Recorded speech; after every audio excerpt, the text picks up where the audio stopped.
Excellence, M. Mohamed Ould Cheikh El Ghazouani, président de la République islamique sœur de Mauritanie, président en exercice de l'Union africaine, chers frères, Excellence, Monsieur le chef d'État, chers frères Kagame et Tebboune, Mesdames, Messieurs les chefs de délégation, Monsieur le Premier ministre, Monsieur le Président de la Commission de l'Union africaine, Mesdames, Messieurs les ministres, distingués invités en vos rangs, grades et qualités.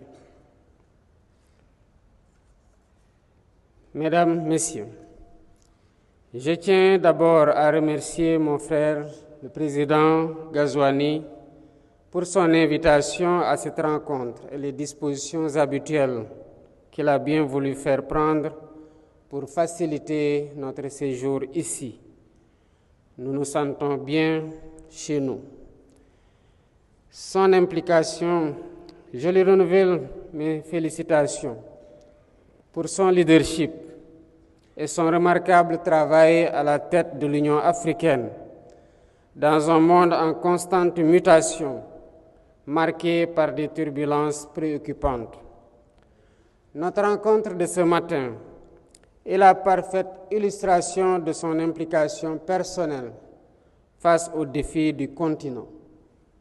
Cette invitation s'inscrit dans le cadre de la mise en œuvre du thème de l'année de l'Union africaine et témoigne également de l'importance que nous accordons tous aux thématiques qui touchent le cœur de notre avenir, à savoir l'éducation, la jeunesse et l'employabilité. Elle traduit notre engagement commun à façonner une Afrique résiliente, dynamique et prospère. Nos jeunes, qui représentent plus de 60% de notre population, ne sont pas seulement l'avenir de notre continent, ils sont notre présent. Leur éducation, leur formation et leur intégration économique doivent être nos priorités absolues. Je salue à ce propos les efforts de l'Union africaine, dont ceux du comité des 10 chefs d'État et de gouvernement, et du président de la Commission, le frère Moussa Faki Mohamed, avec ses équipes, pour promouvoir l'éducation, la science et la technologie, en vue d'atteindre les objectifs de développement durable et d'accélérer la mise en œuvre de l'agenda 2063. Excellences, Mesdames et Messieurs, nous mobiliser pour l'éducation, c'est investir pour l'éveil des consciences, la formation aux compétences et le progrès. C'est également contribuer à forger la capacité de discernement qui rend moins vulnérable à la manipulation et aux influences. C'est ériger le savoir, le savoir-faire et le savoir-être en rempart contre l'ignorance et l'obscurantisme. C'est par ailleurs assurer la qualité des ressources humaines capables d'assurer un développement économique et social endogène. Au Sénégal, nous avons fait le choix d'investir massivement dans une éducation inclusive et de qualité. Et cela passe, entre autres, par l'affectation de beaucoup de ressources de nos budgets et des partenaires.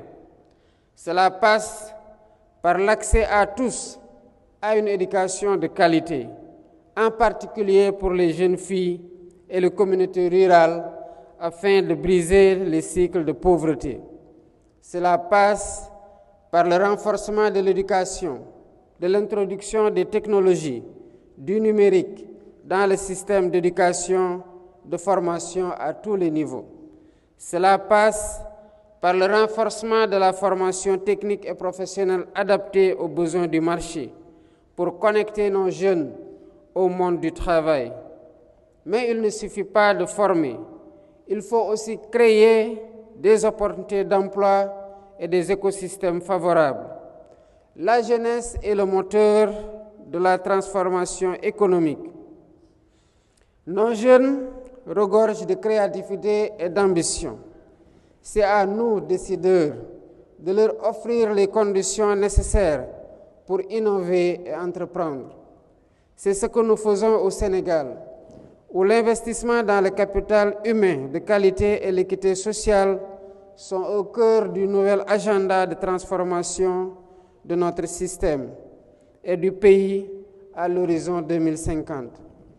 Nos programmes visant à favoriser l'employabilité sont déjà en cours d'exécution et plusieurs autres phases d'initiation. Il s'agit notamment de l'accompagnement des startups dans le secteur clé de l'économie numérique et de l'économie verte, des partenariats publics-privés pour encourager les entreprises à recruter et à former les jeunes, des projets structurants comme les pôles industriels, les hubs d'innovation qui génèrent des emplois à forte valeur ajoutée. Nous ne devons toutefois pas sous-estimer les défis, car l'écart entre les compétences enseignées et les besoins du marché reste important. La question de la transition démographique exige aussi des solutions rapides et durables.